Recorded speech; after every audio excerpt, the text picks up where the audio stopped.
ეს ფრინველები რადგან ტყეში ბინადრობენ და ხიდან ნადირობენ, აქ ძირითადად მოყვანილია თქვენ ხედავთ ქანდარას. კაცებელი ფრინველის ბაზიერი მიდის დასვავს ქანდარაზე, შემდეგ მანძილები არის 10 მეტრი, 20, 50 და შეიძლება მანძილის გაზრდა 60, 100 მეტრზეც. ბაზიერი დასვავს თავის კაცებელი ფრინველს, შემდეგ დგება იმ საწყის მდგომარეობაზე, რასაც ქვია 60 მეტრი და ეძახის ფრინველს. ამ მოქმედებას პირველ ნაბიჯს ეწოდება საქნიერი, ანუ ფრინველის მოხმობა ბაზიერთან. ამ დროს საჯირ თავს წამზომს და ფიქსირდება დრო კაცებელი ფრინველის გადაფრენა ბაზიერთან ხელზე დაფრენის დროს. აი თავდება დრო. შემდეგ არის ბალვის გაგდება, ეს არის მსხვერპლზე მიტევება კაცებელი ფრინველის. აქაც მანძილები არის. ამის შემდეგ ყველა ეს ქულები შეჯამდება და გამოვლინდება გამარჯვება.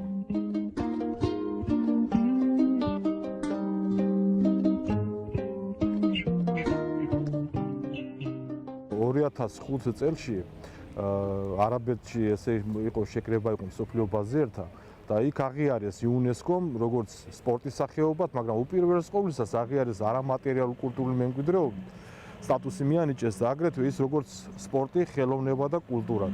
ასე რომ აქ სპორტიც არის, ხელოვნებაც და რა თქმა უნდა მეცნიერებაც.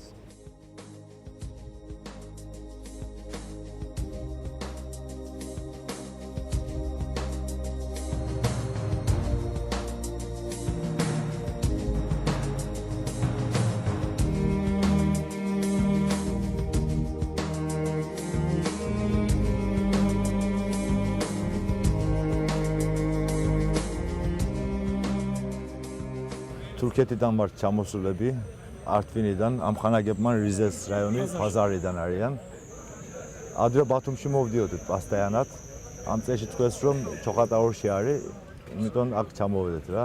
მომავალში დაველაპარაკეთ ახლა რომ თურქეთიდანაც უნდა მივიყვანეთ მიმინოები, ჩვენი წესებით, ჩვენ როგორ ვიკავებთ, როგორ წღერზე გავუშვებთ, ჩვენი წესებით ჩვენაც აქ ერთად უნდა გავაკეთოთ მე მგონი რა. ჩვენ ენაზე მიმინოს ქვია ატმაჯა. ატმაჯა როდადეს კაცის და ატმაჯაჯი ქვია.